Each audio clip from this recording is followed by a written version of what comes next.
ప్రభు నామానికి మహిమ కలుగునుగాక. ప్రభు అయిన యేసుక్రీస్తు వారి అతి శ్రేష్టమైన నామమున మరొకసారి మీ అందరికీ శుభములు తెలియచేస్తున్నామండి. Welcome to Morning Star Ministries and social service. ఇప్పుడు వెనక నుండి స్త్రీలను గురించినటువంటి బైబిల్ స్త్రీల ధ్యానాంశాల్లో మనము వెనక నుండి వస్తున్నాము కదా.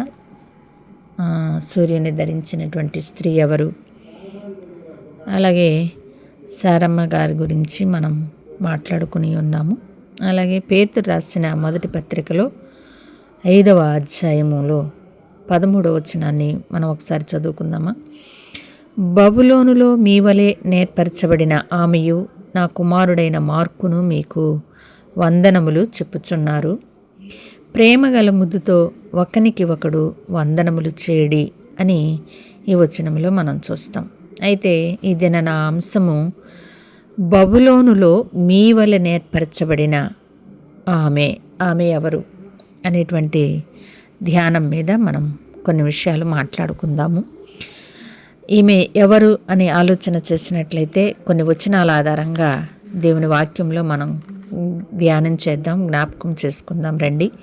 ప్రకటన గ్రంథము 17వ అధ్యాయము 5వ వచనంలో ఒక మాట వ్రాయబడి ఉంది. దాని నొసట దాని పేరు ఇలాగూ వ్రాయబడి ఉండెను, మర్మము వేశ్యలకును భూమిలోని ఏహమైన వాటికిని తల్లి అయిన మహాబబులోను. అయితే బబులోను గురించి చరిత్రలో చాలా విషయాలు ఉన్నాయి, మనం జ్ఞాపకం చేసుకుందాము. ఆ విషయాలను మనం ధ్యానించేటప్పుడు అవన్నీ మనం చూస్తాం. అలాగే ఇది బబులోను పట్టణంలో ఆమె ఏమని తెలియచేస్తున్నాడంటే పేతురు గారు, బబులోనులో మీ వలె ఏర్పరచబడిన ఆమె ఎవరు అసలు అనేటువంటి విషయాలను మనం జ్ఞాపకం చేసుకుందాము.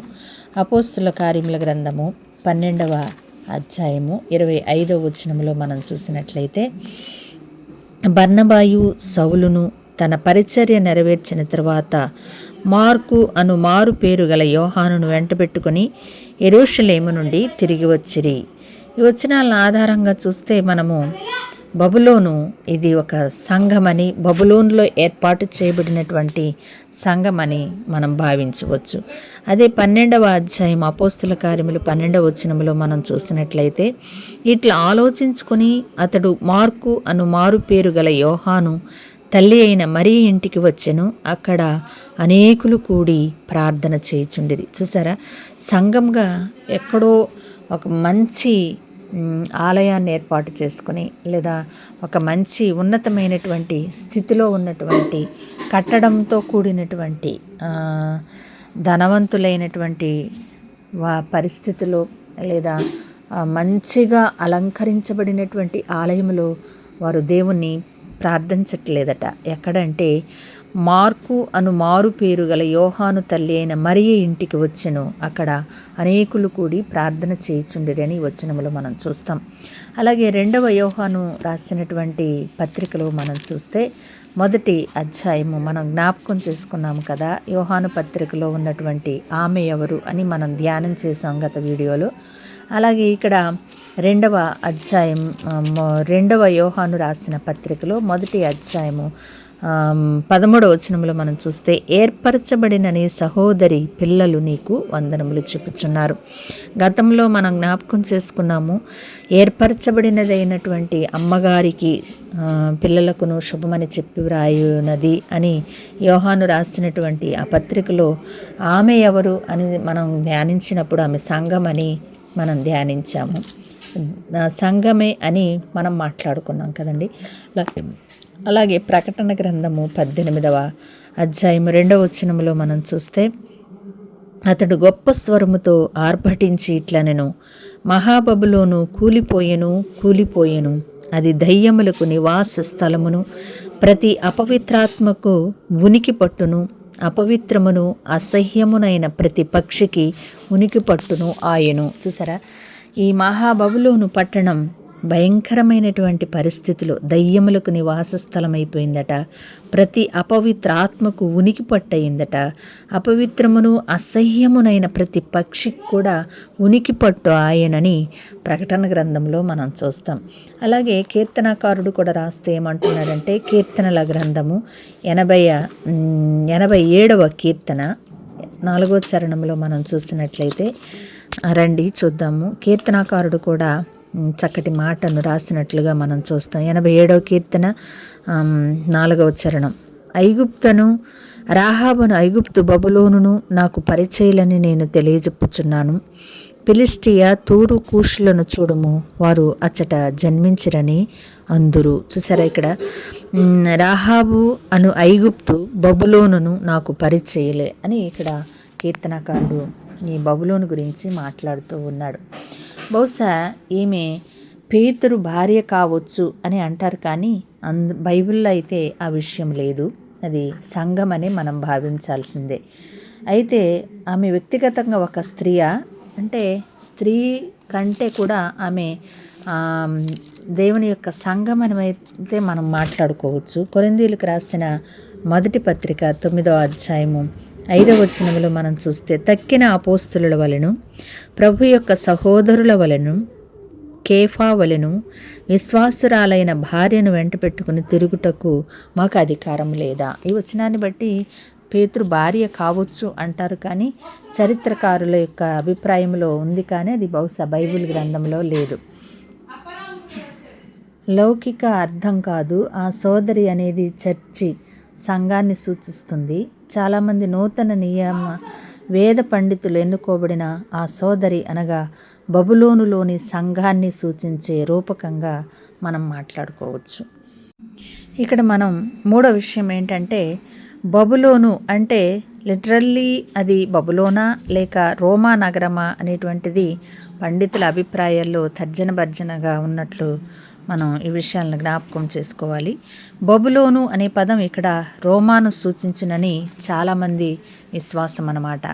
ఆమెను గురించే, ఈ బబులోను గురించే ఆమె అనేటువంటి మాటను రాయబడింది. ఎందుకంటే పేతురు చివరికి రోమాలోని తన జీవితాంతం గడిపినట్లు చరిత్ర చెబుతుంది. అప్పట్లో రోమాను బబులోను అనే రహస్య పదంగా ఉపయోగించేవారట.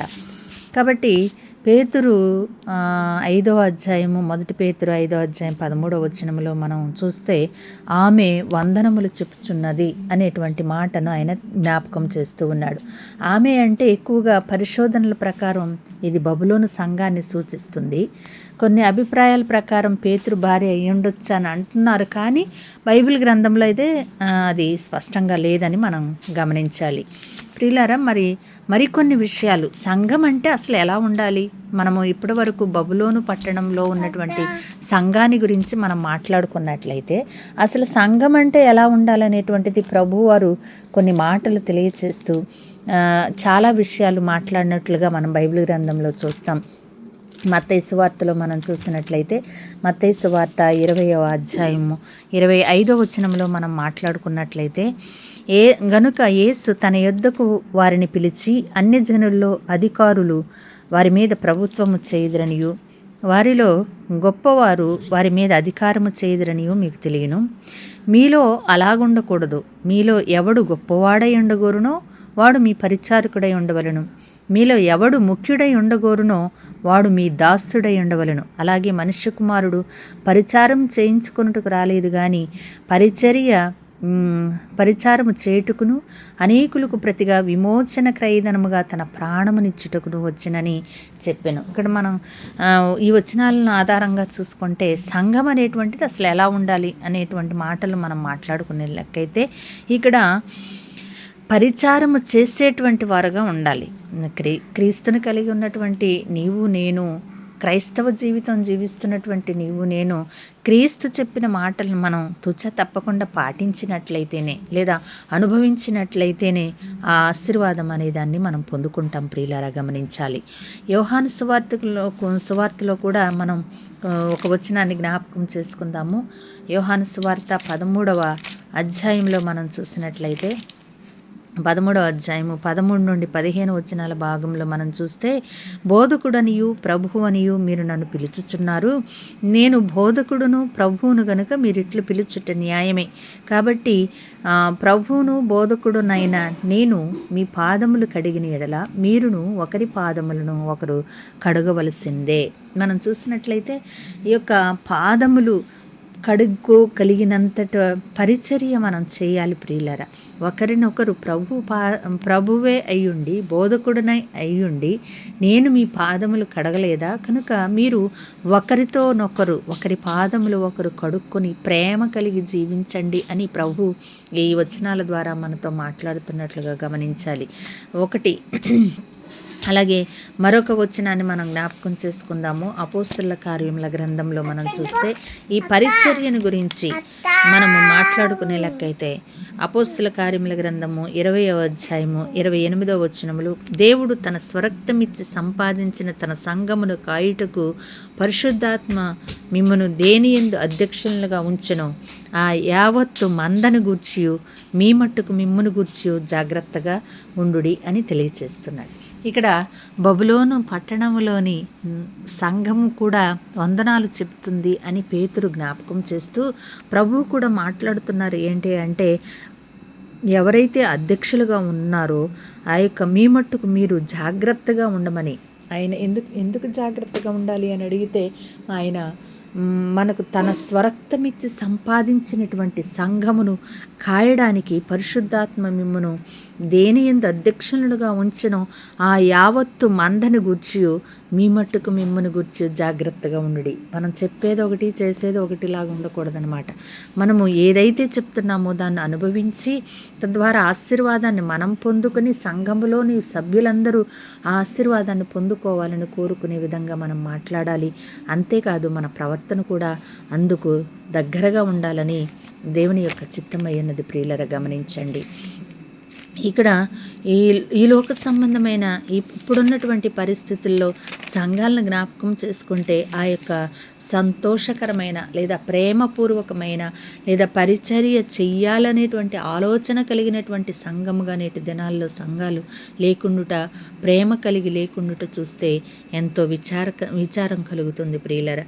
ఫిలిప్పీ పత్రికలో 2వ అధ్యాయము 3 నుండి 5 వచనాల భాగంలో చూస్తే, కక్ష చేతనైనను వృధాతిశయము చేతనైనను ఏమీ చేయక వినయమైన మనస్సు గల వారై ఒకరినొకడు తనకంటే యోగ్యుడని ఎంచుచు మీలో ప్రతి వాడును తన సొంత కార్యములను మాత్రమే గాక ఇతరుల కార్యములను కూడా చూడవలను. ప్రభు చెప్పారు, నిన్ను వలె నువ్వు నీ పొరుగువాని ప్రేమించుము అని.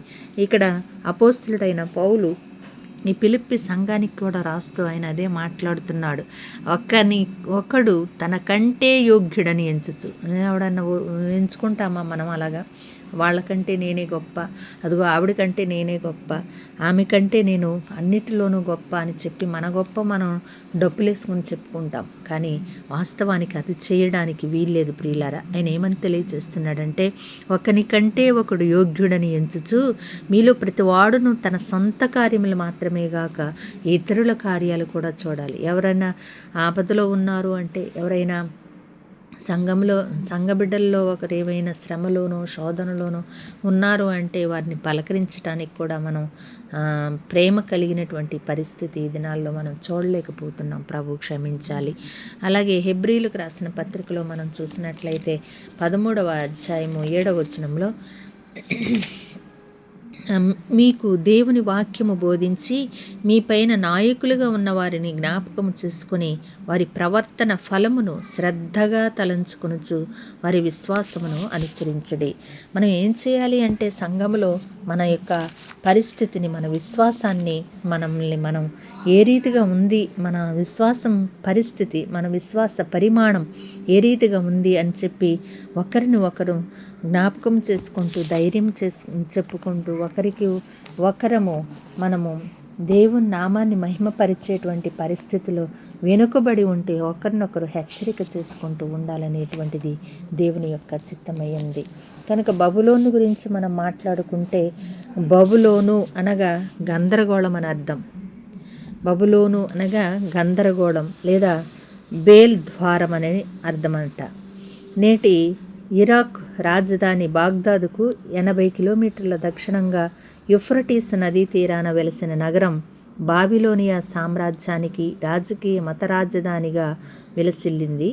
ఆదికాండము మనం చూసినట్లయితే ఆదికాండము 10వ అధ్యాయం 10వ వచనంలో మనం చూస్తే ఆదికాండము 10వ అధ్యాయము 10వ వచనంలో షీనారు దేశంలోని బాబేలు, ఎరకు, అక్కదు, కల్నే అను పట్టణములు అతని రాజ్యమునకు మొదలు. ఆ దేశంలో నుండి అష్షూరు బయలుదేరి వెళ్ళి నినేవేను,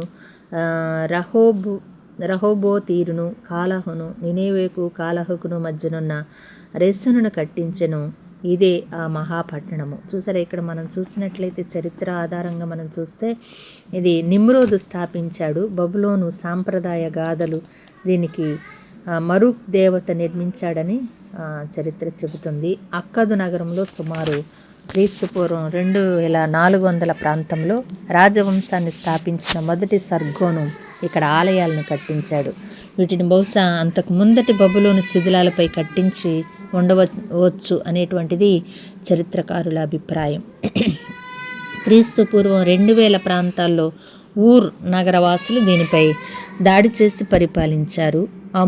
అమోరీ వారి మొదటి రాజవంశ పాలనలో ఈ నగరం వర్ధిల్లిందనమాట. సుమారు క్రీస్తు పూర్వం 1595లో హిత్తీలు దీన్ని వశపరుచుకున్నారు. అప్పటి నుండి ఇది స్వాతంత్రం కోసం పెనుగులాడుతూనే ఉన్నట్లుగా చరిత్ర చెబుతుంది. ఒక దశలో యూదా వారిని సహాయం కోసం అర్జించింది కూడానట ఈ యొక్క బబులోను పట్టణము. 2వ రాజుల గ్రంథంలో కొన్ని యొక్క వచనాల ఆధారంగా ఈ బబులోను అంటే ఏంటి, బబులోనులో అసలు ఏం జరిగింది, ఎందుకు ఆ యొక్క బబులోను పరిస్థితి ఇప్పుడు ఎలా ఉంది అనేటువంటి విషయాలను మనం జ్ఞాపకం చేసుకుంటే 2వ రాజుల గ్రంథము 20వ అధ్యాయము చూద్దాం రండి. 20వ అధ్యాయము 12వ వచనములో మనం చూసినట్లయితే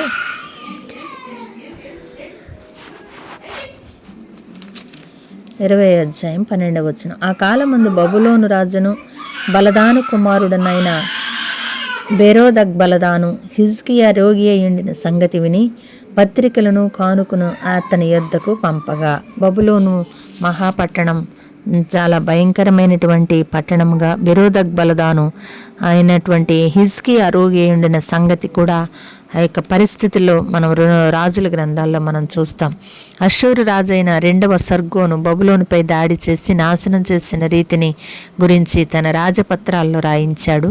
అది యెషయా గ్రంథం 13వ అధ్యాయంలో మనము ఆ విషయాలను మనం చూడవచ్చు. బబులోను నాశనం గురించిన ప్రవచనాలు దీనికి సరిగ్గా సరిపోతున్నాయి. అలాగే 2వ సర్గోను బబులోను నగరంలోని ప్రముఖ పౌరులను బందీలుగా సమరియకు పంపించినట్లుగా చరిత్ర చెబుతుంది. వారు సమరియలో బబులోను మతాన్ని వ్యాప్తి చేసి ఉండవచ్చు. 2వ రాజుల గ్రంథము 17వ అధ్యాయంలో మనం చూస్తే 17వ అధ్యాయము 24వ వచనంలో మనం చూస్తే అష్షూరు రాజు బబులోను, కూత, అవ్వా, హామాతు, సెపర్వయీము అను తన దేశములలో నుండి జనులను రప్పించి ఇశ్రాయేలు వారికి మారుగా షోమ్రోను పట్టణములలో ఉంచెను గనుక వారు షోమ్రోను దేశమును స్వతంత్రించుకొని దాని పట్టణములో కాపురము చేసిరి అని రాయబడింది. క్రీస్తు శకం 689లో మరొకసారి అష్షూరు రాజు సన్హెరీబు ఈ నగరాన్ని కొల్లగొట్టినట్లుగా మనం చరిత్రలో చూడవచ్చు. అష్షూరు క్షీణదశకు తిరిగే కాలానికి క్రీస్తు శకం 626లో నెబోపోలసర్ రాజు బబులోన్లో ఒక నూతన రాజవంశాన్ని స్థాపించాడు. ఇతని కుమారుడే 2వ నెబుకద్నెజరు. అలాగే 24వ అధ్యాయము 1వ వచనములో మనం కొన్ని విషయాలను జ్ఞాపకం చేసుకుందాం. 2 రాజుల గ్రంథము 24వ అధ్యాయము 1వ వచనం. యెహోయాకీము దినములలో బబులోను రాజైన నెబుకద్నెజరు యెరూషలేము మీదికి వచ్చెను. యెహోయాకీము అతనికి దాసుడై 3 ఏండ్లు సేవ చేసిన తర్వాత అతని మీద తిరుగుబాటు చేయగా అని మనం చూస్తాం అక్కడ. అయితే ఇక్కడ నెబుకద్నెజరు బబులోను నగరానికి పూర్వపు శోభను చేకూర్చే ప్రయత్నం చేశాడండి. తన మహాపట్టణం గురించి ఇతడు చాలా గర్వించాడనమాట. బబులోను నేను ఎంత విస్తరింపచేశాను, ఎంత అభివృద్ధి చేశాను, నా పట్టణాన్ని నేను ఎంతగా ఆ, మలచి ఎంత చాలా చక్కగా అందమైనటువంటి పట్టణంగా నేను తీర్చిదిద్దానని చెప్పి ఆ యొక్క పట్టణాన్ని చూసి మురిసిపోయినట్లుగా మనం గ్రంథంలో చూడవచ్చు. అయితే ఇక్కడ దానియేలు గ్రంథంలో మనొక వచనాన్ని జ్ఞాపకం చేసుకుందాము. దానియేలు గ్రంథము 4వ అధ్యాయము 30వ వచనం. రాజు బబులోనను ఈ మహా విశాల పట్టణం నా బలాధికారమును నా ప్రభావ ఘనతను కనపరచుటకై నా రాజధాని నగరముగా నేను కట్టించినది కాదా అని తనలో తాను అనుకునెను. చూసారా, ఈ పట్టణాన్ని గురించి నెబుకద్నెజర్ ఎంతో తనలో తాను సంతోషించినట్లు, తనలో తాను తన ప్రభావాన్ని, తన యొక్క బలమును అధికారాన్ని బట్టి ఎంతగానో తనలో తాను ఆర్భటించినట్లు, గర్వించినట్లుగా మనం ఈ వచనాల ఆధారంగా చూడవచ్చు. యోధావారిని చెరపట్టి ఇక్కడికి తరలించాడు. ఇక్కడి త్రవ్వకాలను బట్టి ఈ నగర రక్షణకు 2 ప్రాకారాలు ఉండేవని, ఈ గోడలపై 2 రథాలు పక్కపక్కనే పరిగెత్తేటంత మందంగా ఇవి ఉండేవని తెలుస్తుంది. మర్దూకు దేవత గుడికి వెళ్ళే రహదారి రాళ్లతో తాపడం చేసి సువిశాలంగా ఉండేది ఈ మహాపట్టణం. ఈ రహదారిపై రాజులు ఊరేగింపులుగా వెళ్ళేవారట. దీన్ని మొదటలో బ్రహ్మాండమైన ఇస్తారు ద్వారం ఉండేది. ఇస్తారు అంటే అదొక దేవత అని మనం జ్ఞాపకం చేసుకోవచ్చు. ఈ రహదారికి ఇరువైపులా ఉన్న గోడలకు సింహాలు, రెక్కల సర్పాలు, ఎద్దులు చిత్రించి ఉన్న ఇటుకలు అతికి ఉన్నట్లుగా మనం చూస్తాము. ఈ జంతువులు బబులోను దేవతల చిహ్నాలు అన్నమాట. ఏంటంటే రెక్కల సర్పాలు, ఎద్దులు, సింహాలు ఉన్నటువంటి ఇవన్నీ ఏంటంటే బబులోనులో ఉన్నటువంటి దేవతలకు చిహ్నాలుగా ఉండేవి. రాజభవనం తాలూకా శిథిలాల్లో 1000 కోట్ల వంటివి కనిపించాయట. నెబుకద్నెజరు తన రాణి అమైతీ కోరికపై ఆమె స్వదేశ జ్ఞాపక చిహ్నంగా నిర్మించిన వేలాడే తోటలు, హ్యాంగింగ్ గార్డెన్స్ తాలూకు అవశేషాలుగా వీటిని గుర్తించారు. పురాతన ప్రపంచపు 7 వింతల్లో ఒకటిగా ఇది ప్రసిద్ధికెక్కింది ఈ మహాపట్టణం. మిత్రులారా గమనించండి, ఇది బబులోను మహాపట్టణం గురించినటువంటి కొంచెం చరిత్రతో కూడినటువంటి కొన్ని విషయాలు. అయితే ఇక్కడ అపోస్తులుడైన పేతురు ఏమని రాస్తూ ఉన్నాడంటే, ఆమె మీకు వందనములు చెబుతుంది అని చెప్పి ఆయన తెలియచేస్తూ ఉన్నాడు. మరొకసారి ఆ వచనాన్ని జ్ఞాపకం చేసుకుందాం. బబులోనులో మీ వలె నేర్పరచబడిన ఆమెయు నా కుమారుడైన మార్కును మీకు వందనములు చెప్పుచున్నారు. ఇక్కడ మీ వలనే ఏర్పడినటువంటి ఆమె అనగా బబులోనులో ఏర్పడినటువంటి సంఘానికి సాదృశ్యంగా ఆమెను గురించి మనం మాట్లాడుకుంటున్నాము. అయితే క్రొత్త నిబంధన కాలానికి యూదా స్త్రీలు దేవాలయ ఆరాధనలో కానీ, సమాజ మందిరపు ఆరాధనలో కానీ చురుకుగా పాల్గొనడం మానేశారు. యూదుల ధర్మశాస్త్ర సంప్రదాయం స్త్రీలను న్యూనతకు, కొన్నిసార్లు దాసోహపు స్థితికి దిగజార్చింది. నిశ్చయంగా ఈ పరిస్థితి బైబిల్ స్త్రీలకు నిర్దేశించిన పాత్రకు చాలా వ్యతిరేకమైనదండి. దేవాలయంలో స్త్రీల ఆవరణ అనే ప్రత్యేక స్థలం ఉన్నప్పటికీ వారు ఆ లోపలి ఆవరణకు వెళ్ళడానికి అనుమతి లేకపోయిందట. అయితే బైబిలేతర ఆధారాలను బట్టి స్త్రీలు సమాజ మందిరాల్లో చదవడం కానీ, మాట్లాడడం కానీ జరిగేది కాదని తెలుస్తుంది. కానీ ఒక నిర్ణీత స్థలంలో కూర్చొని వినేవారని గతంలో బైబిల్ కాలంలోనూ ఇప్పుడున్నటువంటి పరిస్థితుల్లో చాలా చోట్ల అదే జరుగుతున్నట్లుగా మనం చూస్తాము. ఇది మనం గమనించాలి. గ్రీకు సంస్కృతి సూత్రాలను ఆచరిస్తున్న సమాజ మందిరాల్లో మాత్రమే స్త్రీలు ప్రవేశించటానికి అనుమతించేవారట. యేసు కాలంలో యూదుల ఆలయంలో వర్ణ, స్త్రీ, పురుష వర్గ విభేదాలను వారి మతాచారాల్లో నిష్టగా పాటించేవారటండి. అక్కడ 6 ఆవరణలు, గదులు ఉండేవి. 1 వెలుపల యూదేతరుల ఆవరణం, అంటే ఇది విదేశీయులకు కేటాయించబడింది. 2 దాని తర్వాత ఆవరణలో ఏ యూదేతరుడు ప్రవేశించకూడదు, ప్రవేశిస్తే మరణశిక్షే అలాంటిది. 3వది స్త్రీలు మాత్రమే ప్రవేశించగల ఆవరణ ఒకటి ఉండేదట. 4 యూదా పురుషులైన ఇశ్రాయేలీల ఆవరణ ఉన్నాయి. 5 పరిశుద్ధ స్థలానికి దారితీసే ఆవరణ యాజకులకు మాత్రమే పరిమితం. 6వది పరిశుద్ధ స్థలం. 7వదిగా అతి పరిశుద్ధ స్థలం. ఇవి నాటి యూదేతరుల కాలంలో అప్పుడున్నటువంటి ఆవరణల్లో ఇవి 7 చాలా ప్రాముఖ్యమైనటువంటివిగా బైబిల్ గ్రంథంలో కూడా పాత నిబంధన కాలంలో మనం చూడవచ్చు. అయితే యేసు ప్రభు పరిచర్యలో విభిన్నమైన పరిస్థితి మనకు కనిపిస్తుంది. లూకా సువార్తలో మనం చూసినట్లయితే 8వ అధ్యాయము మొదటి నుండి మనం చూస్తే 8వ అధ్యాయము రండి చదువుదాము. 8వ అధ్యాయంలో మనం చూసినట్లయితే మొదటి 3 వచనాల భాగాన్ని. వెంటనే ఆయన దేవుని రాజ్య సువార్తను పిలుపుచు ప్రకటించుచు ప్రతి పట్టణములోను ప్రతి గ్రామములోను సంచారము చేయుచుండగా 12 మంది శిష్యులను, అపవిత్రాత్మలను, వ్యాధులను పోగొట్టబడిన కొందరు స్త్రీలను, అనగా 7 దయ్యములు వదిలిపోయిన మగ్ధలేనే అనబడిన మరియయు, హేరోదు యొక్క గృహ నిర్వాహకుడగు కూజా భార్యయగు యోహన్నయు, సూసన్నయు ఆయనతో కూడా ఉండిరి. వీరును ఇతరుల అనేకులను తమకు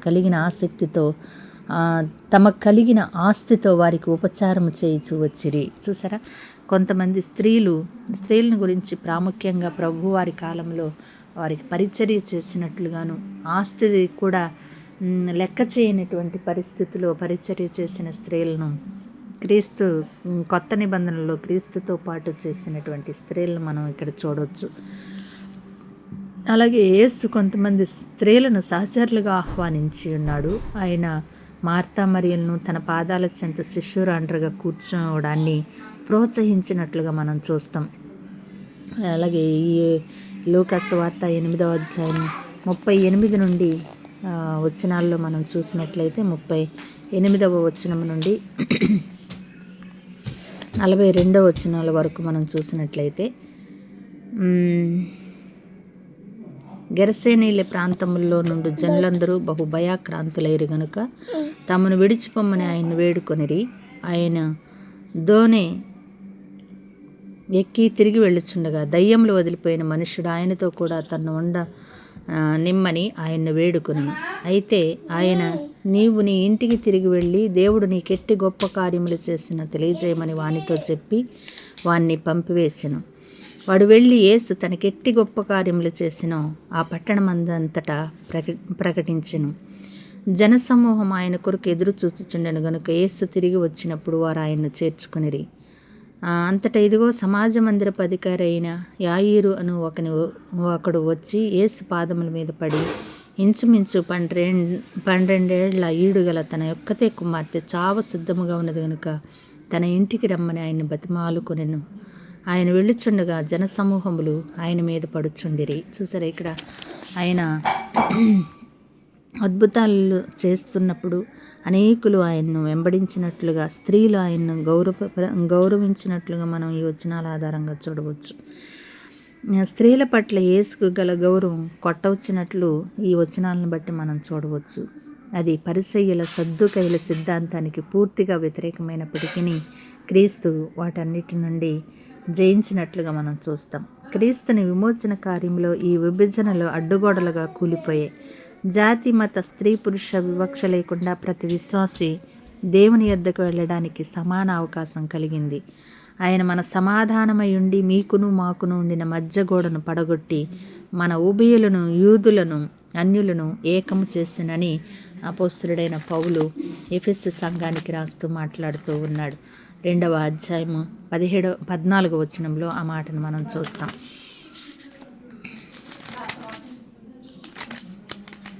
రెండవ అధ్యాయము 14వ వచనంలో మనం ఆ మాటను చూస్తాం.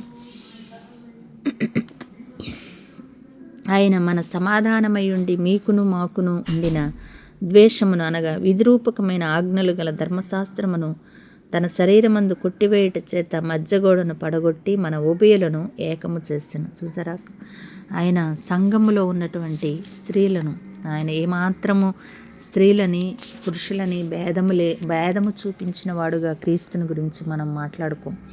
క్రొత్త క్రైస్తవ సంప్రదాయం ఒక నూతన యుగానికి నాంది పలికింది. యూదులకు, అన్యులకు మధ్య, స్త్రీలకు, పురుషులకు మధ్య, యాజకులకు, సంఘస్థులకు మధ్య ఉన్న అన్ని విధాలైన విభజనలు క్రీస్తులో చెరిపివేయబడ్డాయి. ప్రియులారా, గమనించాలి. ఆ ప్రకటన గ్రంథంలో మనం చూసినట్లయితే 1 అధ్యాయం 6 వచనం, మనల్ని ప్రేమించుచు తన రక్తము వలన మన పాపముల నుండి మనల్ని విడిపించిన వానికి మహిమయు ప్రభావమును యుగయుగములు కలుగునుగాక, ఆమేన్. ఆయన మనలను తన తండ్రియగు దేవునికి ఒక రాజ్యముగాను యాజకులను గాను చేసినని వ్రాయబడింది.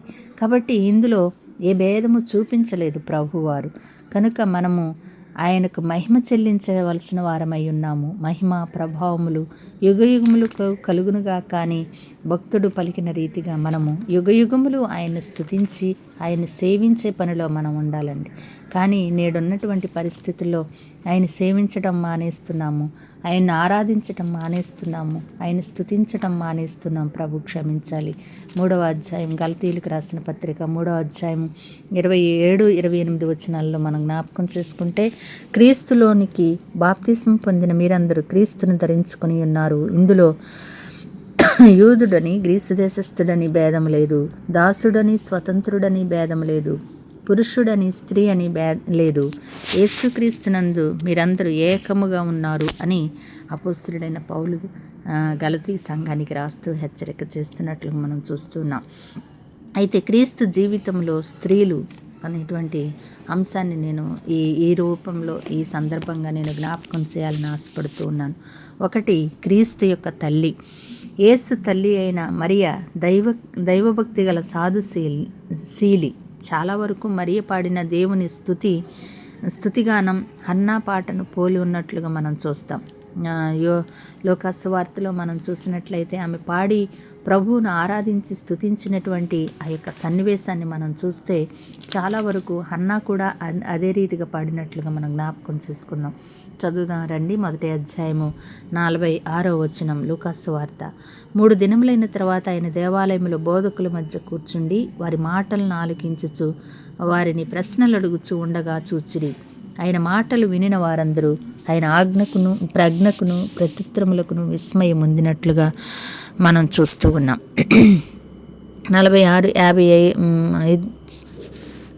1 అధ్యాయం 46 వచనంలో నుంచి మనం చూస్తే లూకాసు వార్త 1 అధ్యాయం 46 వచనం. అప్పుడు మరియ ఇట్లనెను, నా ప్రాణము ప్రభువును గనపరుచుచున్నది, ఆయన తన దాసురాలి దేనస్థితిని కటాక్షించెను. నా ఆత్మ నా రక్షకుడైన దేవుని యందు ఆనందించెను. సర్వశక్తిమంతుడు నాకు గొప్ప కార్యములు చేసిన గనుక ఇది మొదలుకొని అన్ని తరముల వారు నన్ను ధన్యురాలని అందురు.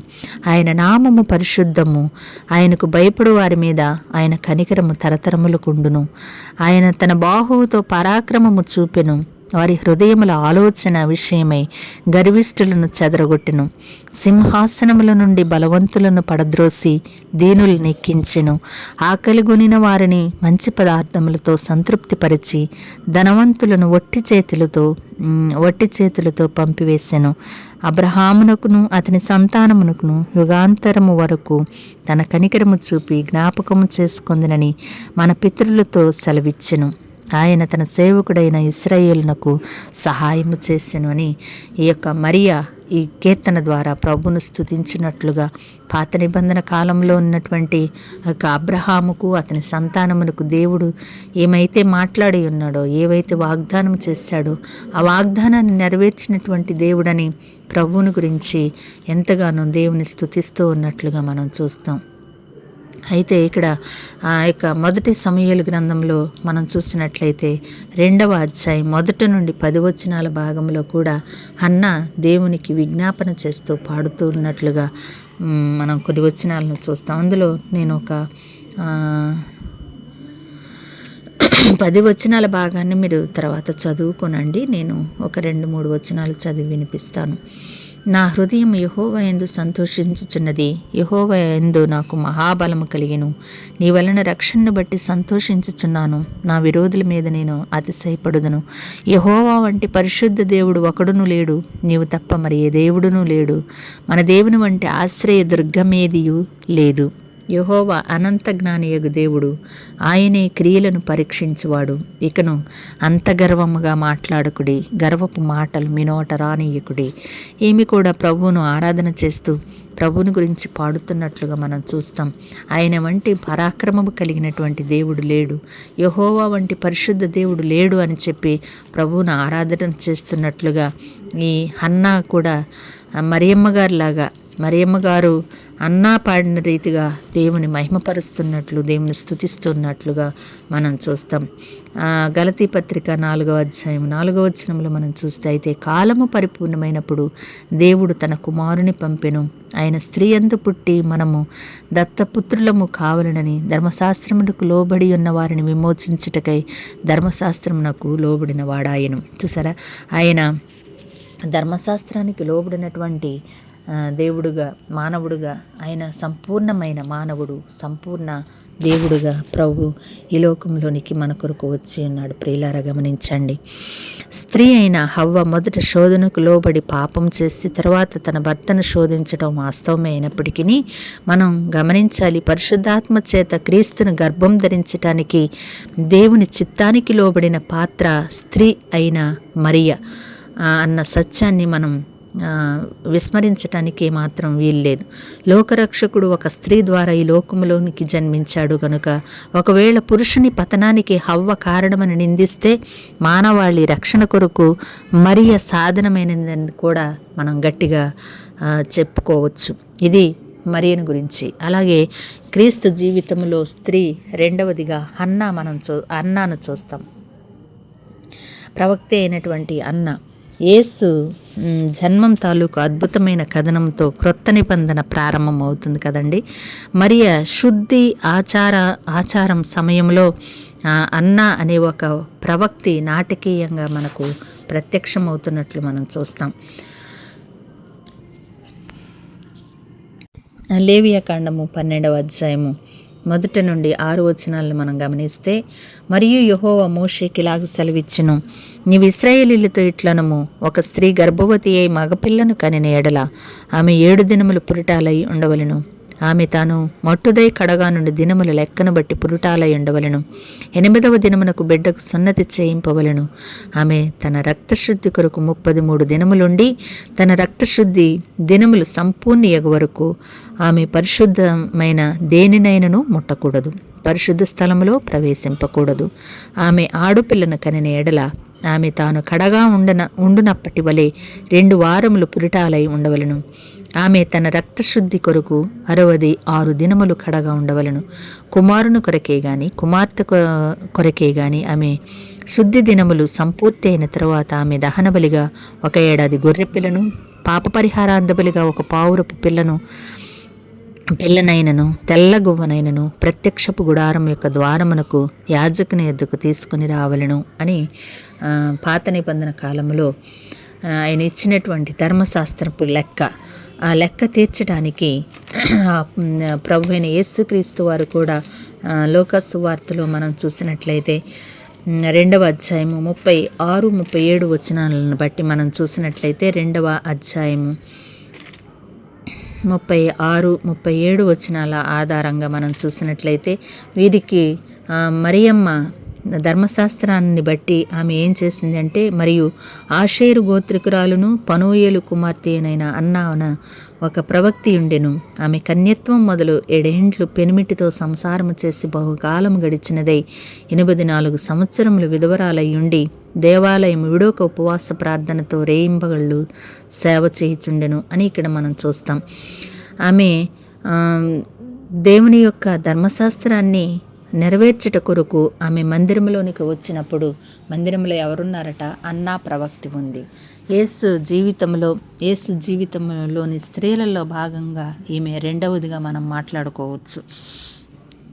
ఇశ్రాయేలీలు ఎదురు చూస్తూ ఉన్న విమోచకుడైన మెస్సియా యేసేనని రూఢి చేయడానికి అన్న ఉపయోగపడింది. ఆ విధంగా ఒక స్త్రీ యేసు జన్మ ప్రతిష్ఠ సమయాల్లో ఒక ప్రాముఖ్యమైన పాత్ర వహించినట్లుగా మనం గమనించాలి. ఆయన శిలువ దగ్గర పునరుద్ధాన సందర్భంలో కూడా స్త్రీలు ఎంతో ప్రాముఖ్యమైన పాత్రలు వహించినట్లుగా మనం చూస్తాం. అలాగే క్షమించబడిన స్త్రీ సువార్తికురాలు, 3వ స్త్రీ ఈమె. 1 యేసు తల్లి, 2 అన్నా ప్రవక్తి, 3వది క్షమించబడిన స్త్రీ. ఈమె పెద్ద సువార్తికురాలని మనం జ్ఞాపకం చేసుకునవచ్చు. సమరయ స్త్రీ మీకు అర్థమైపోయి ఉంటుంది అనుకుంటాను. బైబిల్లో స్త్రీ పురుషులు ఇద్దరూ క్రీస్తును వెంబడించారు. పురుషుల వలనే స్త్రీలు కూడా క్షమించబడ్డారు, ఆశీర్వదించబడ్డారు, స్వస్థపరచబడినట్లుగా మనం పై ఆ యొక్క వచనాల్లో యాయీరు కుమార్తెను స్వస్థపరిచినట్లుగా, బ్రతికించినట్లుగా మనం చూస్తాం కదండి. గతంలో 5 భర్తలు కలిగి ఉన్న స్త్రీ ప్రస్తుతం మరొక పురుషునితో వివాహం కాకుండానే జీవిస్తున్న స్త్రీ ఆశీర్వదించబడింది. ఆమె పాపాలన్నిటి నుండి క్షమాపణ పొందింది. ఆమె హృదయ పరివర్తన చెందిన రోజే సువార్తికురాలుగా మారడం యేసు ఆమె పాపాలను బట్టి ఆమెకు తీర్పు తీర్చలేదనడానికి రుజువు అన్నమాట. కనుక యోహాను సువార్తలో మనము చాలా పర్యాయాలు మనం జ్ఞాపకం చేసుకుని ఉంటాం. ఈమె యొక్క స్థితిని గురించి చదువుకుని ఉంటాం, విని ఉంటాం. అయితే ఈమె క్షమించబడినటువంటి స్త్రీ అనటం కంటే గొప్ప సువార్తికురాలని మనం మాట్లాడుకోవచ్చు ఈమెను గురించి. 4వ అధ్యాయం యోహాను సువార్త 28వ వచనంలో మనం చూసినట్లయితే, ఆ స్త్రీ తన కుండను విడిచిపెట్టి ఊరిలోనికి వెళ్ళి, చూసారా, ఆమె తన యొక్క పాప స్థితిని, ఆ భయంకరమైనటువంటి పరిస్థితిని వదిలి ఊరిలోనికి వెళ్ళినట్లుగా మనం చూస్తాం. మరలా తిరిగి 38వ వచనం చదువుదామా? మీరు దేనిని గూర్చి కష్టపడలేదో దాన్ని కోయుటకు మిమ్మల్ని పంపితిని, ఇతరులు కష్టపడిరి, మీరు వారి కష్టఫలంలో ప్రవేశించుతున్నారని చెప్పాను. ఈమెను గురించి దేవుని యొక్క సువార్తను ప్రచురపరిచినటువంటి స్త్రీగా ఈమెను బట్టి మనం చూడవచ్చు. 29వ వచనాన్ని కూడా మనం ఒకసారి చదువుదాం. మీరు వచ్చి నేను చేసినవన్నీ నాతో చెప్పిన మనిషిని చూడుడి, ఈయన క్రీస్తు కూడా అని ఆ ఊరి వారితో చెప్తూ ఉండటం మనం ఇక్కడ గమనించాలి.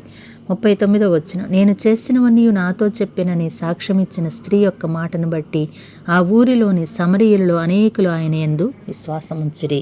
ఈమె సువార్తికురాలు కాదంటారా? ఇటు మాటలను బట్టి మనం చదువుకున్న తర్వాత ఖచ్చితంగా ఆమె సువార్తికురాలని మనం ఒప్పుకోవాల్సిందే. 3 స్త్రీలను మనం జ్ఞాపకం చేసుకున్నాం. 1 మరియ తల్లి, 2 తల్లి అయిన మరియ, 2వది అన్నా ప్రవక్తి, 3 సువార్తికురాలైనటువంటి క్షమించబడిన స్త్రీ, 4 యేసును పోషించినటువంటి స్త్రీలు అనేకులు ఉన్నట్లుగా మనం గతంలోనే లూకాసు వార్తలో మనం చదువుకున్నాం. స్త్రీలు వారికి ఉన్నటువంటి ఆస్తికి సరిపోయినటువంటి ఆస్తి కూడా దేవుని కొరకు, దేవుని యొక్క పరిచర్య కొరకు, క్రీస్తు పరిచర్య కొరకు వినియోగించినట్లుగా కొంతమంది స్త్రీలను మనం జ్ఞాపకం చేసుకున్నాం. స్త్రీలు యేసుకు ఆర్థిక సహాయాన్ని అందించిన ఉదంతం ఒక్క లూకాసు వార్తలో మాత్రమే వ్రాయబడింది.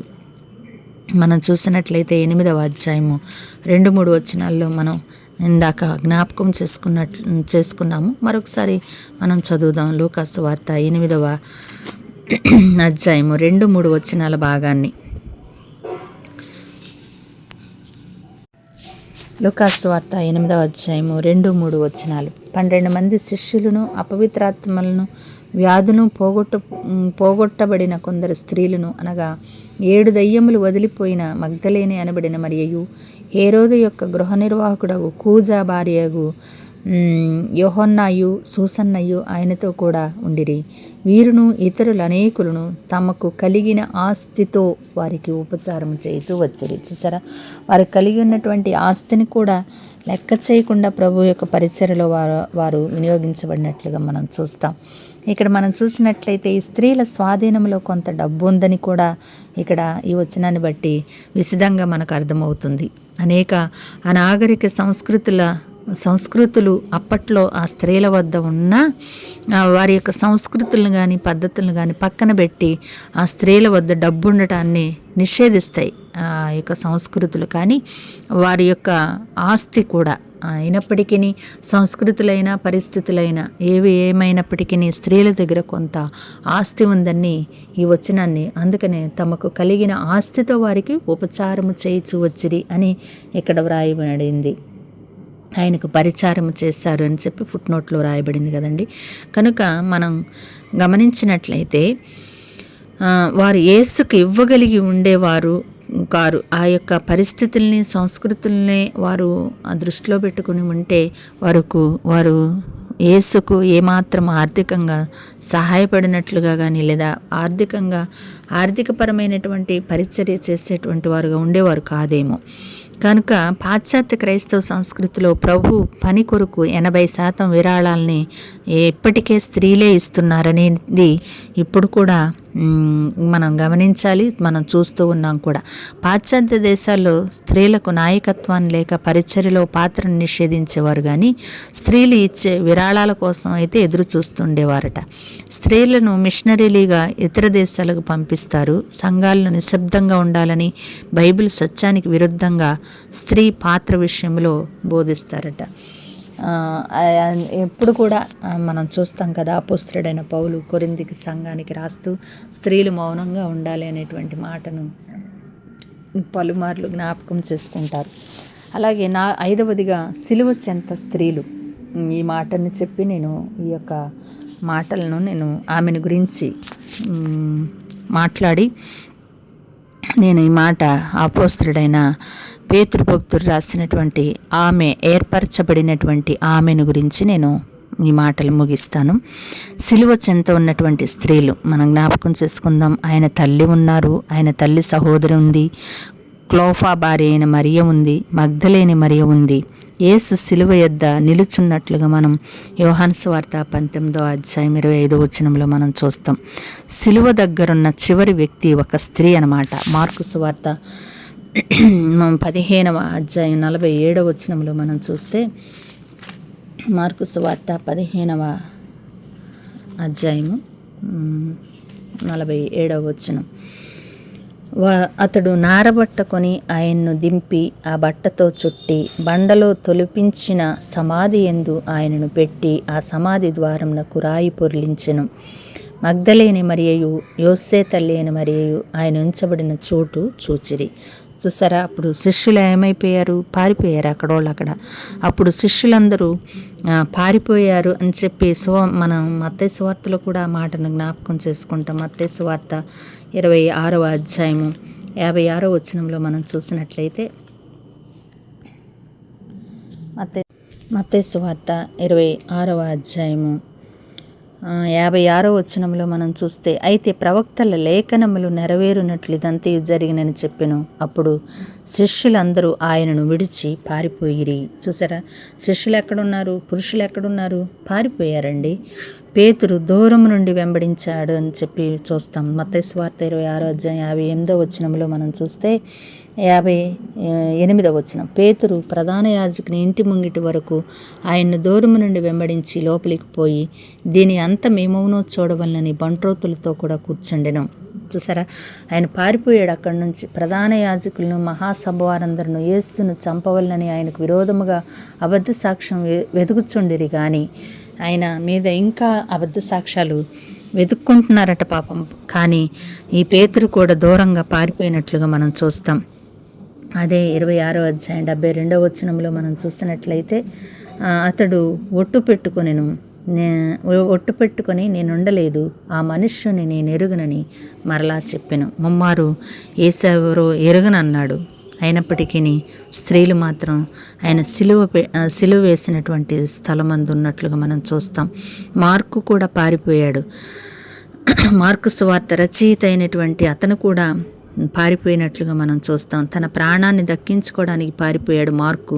తన దిగంబర శరీరం మీద నారబట్ట వేసుకుని ఉన్న ఒక పడుచువాడు ఆయన వెంట వెళ్ళుచుండగా వారు అతన్ని పట్టుకొనిరి. అతడు నారబట్ట విడిచి దిగంబరుడై పారిపోయినని మార్కు సువార్తలో మనం చూస్తాం. మార్కు సువార్త 14వ అధ్యాయములో మనం చూసినట్లయితే ఇతను దిగంబరుడుగా పారిపోయాట. నారబట్ట వదిలేసి, ఉన్నటువంటి ఆ వస్త్రాన్ని కూడా వదిలేసి పారిపోయినట్లుగా మనం ఈ మార్కు సువార్తలో రాస్తూ ఉన్నాడు. మార్కు సువార్త 14వ అధ్యాయము 51, 52 వచనాల భాగాన్ని నేను చదువుతున్నాను. తన దిగంబర శరీరం మీద నారబట్ట వేసుకుని ఉన్న ఒక పడుచువాడు ఆయన వెంట వెళ్ళుచుండగా వారు అతన్ని పట్టుకొనిరి. అతడు నారబట్ట విడిచి దిగంబరుడై పారిపోయిన. చూసారా, శిష్యులందరూ పారిపోతున్నారు ఒకళ్ళొకళ్ళు. పేతురు పారిపోయాడు, నేను ఎరగనన్నాడు. దూరం నుండి వెంబడించాడు కానీ కొద్దిసేపు తర్వాత ఆయన ఎవరో నాకు తెలియదని పేతురు చెప్పాడు. మార్కు పరిస్థితి చూస్తే ఇతడు ఆ యొక్క వస్త్రాన్ని కూడా వదిలేసి పారిపోయినట్లుగా మనం చూస్తాం ఈ వచనాలను బట్టి. పైన చెప్పిన విషయాలు తమ పిరికితనానికి పురుషులు సిగ్గుతో తలలు ఉంచుకునేలా చేస్తాయేమో కానీ సాహసంతో కూడినటువంటి స్త్రీలు మాత్రం యేసు కోసం తమ ప్రాణాలను పణంగా పెట్టడానికి సిద్ధపడ్డారండి. పిరికి పందలైన పురుషులు భయంతో తమ ప్రాణాలు దక్కించుకునేందుకు పారిపోయారు, కానీ స్త్రీలైతే ఆ సిలువ మరణం దగ్గర పునరుద్ధానం అయ్యేంత వరకు స్త్రీలు ఉన్నట్లుగా మనం చూస్తాం. అయితే ఇక్కడ స్త్రీలు కూడా పునరుద్ధానాన్ని ప్రకటించారు. సమాధి దగ్గరకు వచ్చిన మొదటి వ్యక్తి స్త్రీయే. ఆమె మొదట ప్రకటించినటువంటి వ్యక్తి, పునరుద్ధాన సందేశాన్ని మొదట ప్రకటించినటువంటి వ్యక్తి ఎవరు అంటే స్త్రీ అని మనం చెప్పవచ్చు. పునరుద్ధానాన్ని గురించి మొదట ప్రసంగించిన వ్యక్తి స్త్రీ. ఆమె అపోస్తలులకే బోధించింది. ఆమె అపోస్తలులకు బోధించమని కూడా ప్రభువే ఆమెతో చెప్పినట్లుగా మనం యోహాను సువార్త 20వ అధ్యాయము 17-18 వచనాల ఆధారంగా మనం చెప్పుకోవచ్చు. చూద్దాం రండి. యోహాను సువార్త 20వ అధ్యాయము 17-18 వచనాలు. యేసు ఆమెతో, నేను ఇంకనూ తండ్రి యొద్దకు ఎక్కిపోలేదు గనుక నన్ను ముట్టుకొనవద్దు. అయితే నా సహోదరుల యొద్దకు వెళ్ళి నా తండ్రియు మీ తండ్రియు, నా దేవుడును మీ దేవుడునైన వాని యొద్దకు ఎక్కిపోవచ్చున్నానని వారితో చెప్పమనెను. మగ్దలేని మరియ వచ్చి, నేను ప్రభువును చూచి తిని ఆయన నాతో ఈ మాటలు చెప్పినని శిష్యులకు తెలియజేశాను. వీళ్ళు అపోస్తలులుగా ఉన్నారు, కానీ వారికి కూడా ప్రకటించింది స్త్రీయే. నేడు స్త్రీలను ప్రకటించొద్దు, బోధించొద్దని చాలామంది చెప్తున్నారు, కానీ యేసు స్త్రీతో సందేశం పంపించినట్లుగా మనం ఈ వచనాల ఆధారంగా చూడవచ్చు. యేసు మృతుల్లో నుండి లేచిన ఉదయాన ఆ ధైర్యవంతులైన పురుషులు ఎక్కడున్నారండి? ధైర్యవంతులైన పురుషులు ఎటు వెళ్ళిపోయారు? ఎదురు చూడని ఒక స్త్రీ అయితే అక్కడ ఉంది. ఎదురు చూడని సిలువ మరణపు అవమానం ఎదురైన తర్వాత కూడా పురుషులు నిరాశ చెందారు. కానీ యోహాను సువార్తలో 21వ అధ్యాయము 3వ వచనంలో మనం చూస్తే వాళ్ళు నిరాశ చెందడం మాత్రమే కాదు, సీమోను పేతురు, నేను చేపలు పట్టబోదునని వారితో అనగా వారు, మేము నీతో కూడా వచ్చేదమన్రి. వారు వెళ్ళి ధోని ఎక్కిరి, కానీ ఆ రాత్రి ఏమీ పట్టలేదు. చూసారా, వాళ్ళు తిరిగి మరల మొదటి పనికి బయలుదేరారు. ఎప్పుడు ప్రభు అయిన యేసు ఎప్పుడు పిలిచారా వాళ్ళని? ఎప్పుడు పిలిచారు అంటే చేపలు పట్టుకునేటప్పుడే కదా. యేసు ప్రభు నన్ను వెంబడించమని పిలిచారు. అయితే ఇక్కడ ఆయన ఎప్పుడైతే శిలువ మరణం పొంది ఉన్నారో వీళ్ళు మరలా తిరిగి మొదటికి వచ్చేసారు. మరలా తిరిగి చేపలు పట్టుకుందాం పదండి, నేనైతే వెళ్తున్నానని చెప్పి వెళ్ళినప్పుడు మిగిలిన వాళ్ళు కూడా అంటున్నారు, మేము కూడా నీతో వస్తాము. అయినప్పటికీ రాత్రి అంతా పట్టారట, కానీ ఒక్క చేప కూడా వారి వలలో పడినట్టుగా మనం చూస్తాం. స్త్రీలైతే సమాధి దగ్గరకు వెళ్ళారు. క్రీస్తు మృతుల్లో నుండి తిరిగి లేచిన వేకువజామున కూడా వారు స్త్రీలు అక్కడ ఉన్నట్లుగా మనం ఈ యొక్క పునరుద్ధాన దినమును గురించి మాట్లాడుకోవచ్చు. పునరుద్ధానుడైన క్రీస్తు ప్రత్యక్షమై మాట్లాడింది మొదట స్త్రీతోనే. నేడు సువార్తను ప్రకటించకుండా, బోధించకుండా స్త్రీలు మౌనంగా ఉండాలని శాసించటం చాలా వింతగా ఉంటుంది. తన పునరుద్ధానాన్ని వార్తను మొదట అందించటానికి యేసు ఒక స్త్రీని పంపించాడు. ఆయన మరణ పునరుద్ధానాలు పతన స్థితి నుండి స్త్రీని లేవనెత్తి ఆయన రాజ్యంలో సరైన స్థానాన్ని చేకూర్చబడ్డాయి. ఇప్పుడు ఆమె తన భర్తతో సమానంగా నిలబడి సమానమైన యోగ్యత కలిగి ప్రపంచమంతటికి క్రీస్తు సందేశాన్ని అందించేటువంటి స్వాతంత్రాలుగా స్త్రీ నేటి దినాల్లో ఉండడం మనం చూస్తూ ఉన్నాం. ప్రియులారా, గమనించండి, ఈమె ఎవరు అంటే ఒక సంఘానికి సాదృశ్యంగా చెప్పబడింది. అంత మాత్రమే కాదు, పేతురు భక్తుడు తెలియచేస్తూ బబులోనులో ఉన్నటువంటి సంఘము ఆమె అంటూ, ఆమె ఎవరు అంటే బబులోనులో ఒక సంఘం, బబులోనులో ఏర్పాటు చేయబడినటువంటి ఒక సంఘం. ఆమె ఏం చెప్తుంది అంటే, ఆమెయు నా కుమారుడైన మార్కును మీకు వందనములు చెప్పుచున్నారు అంటే తెలియచేస్తూ ఉన్నాడు. ఆమె ఎవరు అంటే బబులోను పట్టణంలోని క్రీస్తును కలిగినటువంటి ఆ బబులోను మహాపట్టణంలో మనం బబులోను పట్టణాన్ని గురించి జ్ఞాపకం చేసుకున్నప్పుడు అందులో ఎన్నో విగ్రహాలతో కూడినటువంటి ద్వారాలు, ద్వారబంధాలు, ఆ గోళ్ల మీద భయంకరమైనటువంటి చిత్రపటాలు, అలాగే నెబుకద్నెజరు పట్టణాన్ని చూసి మురిసిపోవడము, ఆ పట్టణాన్ని చూసి ఆహా, నా ప్రజ్ఞ ఎంత ఉంది, నా జ్ఞానం ఎంత ఉంది, ఈ కట్టడం అంతా నేనే కదా కట్టానని చెప్పి ఆయన ఎంతగానో మురిసిపోయినట్లుగా మనం బబులోను గురించి జ్ఞాపకం చేసుకున్నాం. ప్రియులారా, గమనించండి, ఈ యొక్క బబులోన్లో ఉన్నటువంటి సంఘము కూడా యేసు ప్రభు వారి పేరట వందనములు చెప్పుచుంది అని మనం ఈ వచనాల ఆధారంగా చూడవచ్చు. కనుక దేవుని కలిగి ఈ లోకంలో బబులోను పట్టణం ఎంత చెడిపోయినటువంటి పట్టణమైనా అది వేశ్య అని చెప్పి ప్రకటన గ్రంథంలో మనం చదువుకున్నాం. అలాంటి నీచమైన స్థితిలో ఉన్నప్పటికీ అందులో సంఘాన్ని ఏర్పాటు చేయడానికి తన శిష్యులైనటువంటి వారికి పేతురైనటువంటి అతనికి అధికారం ఇచ్చినట్లుగా పేతురు ఆ బబులోను మహాపట్టణంలో సంఘముతో కలిసి వందనములు చెప్పుచున్నట్లుగా మనం ఈ వచనాల ఆధారంగా చూసుకోవచ్చు. కనుక నేస్తమా, లోకంలో బ్రతుకుతున్నాము గనుక లోకంతో పాటు బ్రతికితే ప్రయోజనం లేదండి.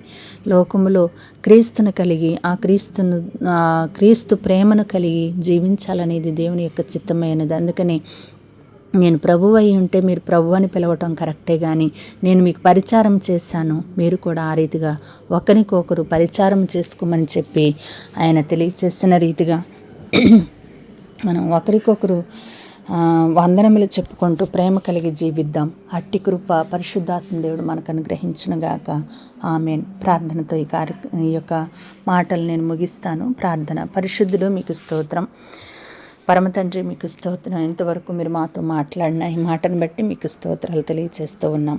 ప్రభువా, మేము ఈ రీతిగా బబులోనులో ఉన్నటువంటి ఆమె వందనములు చెప్తున్నట్లుగా లోకములో మేము ప్రత్యేకమైన స్థానం కలిగి మీకు వందనములు చెప్పుకునేటువంటి వారముగా, మీ నామాన్ని మహింపరిచేటువంటి వారముగా, మీ నామానికి స్తుతి చెల్లించేటువంటి వారముగా జీవించేలాగా మమ్మల్ని ఆశీర్వదించండి. ఆ రీతిగా మీ కొరకు మేము బ్రతకగలగటానికి ఆయుత్తపరచండి.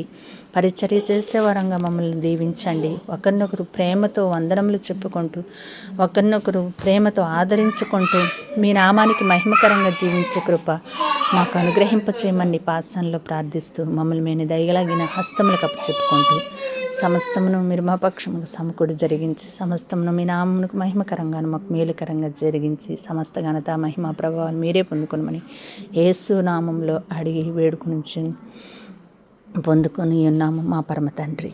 ఆమేన్, ఆమేన్. ప్రియులారా, గమనించండి, బైబిల్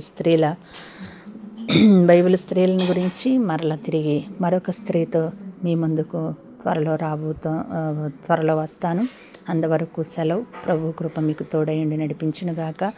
మీ ప్రార్థన అవసరతలు ఏమైనా ఉంటే మాకు తెలియచేయండి. Morning star prayer home Elamarru, అలాగే వేద చాట్రగడ్డ అనేటువంటి ఛానల్లో ఎల్లప్పుడూ వారు మీ కొరకు నిత్యము ప్రార్థన చేస్తూ ఉన్నారు. దయచేసి ఆ యొక్క ఛానల్ని మీరు ఒకసారి విజిట్ చేయవలసిందిగా ప్రేమతో మనవి చేస్తూ ఉన్నాను. ఇంతటి తన మాటలు ముగిస్తూ ఉన్నాను. మరలా తిరిగి మరొక బైబిల్ స్త్రీతో మరలా కలుసుకుందాం. అంతవరకు సెలవు. ప్రభు కృప మీ అందరికీ తోడై నడిపించునుగాక. Amen. God bless you all. Amen, amen, amen.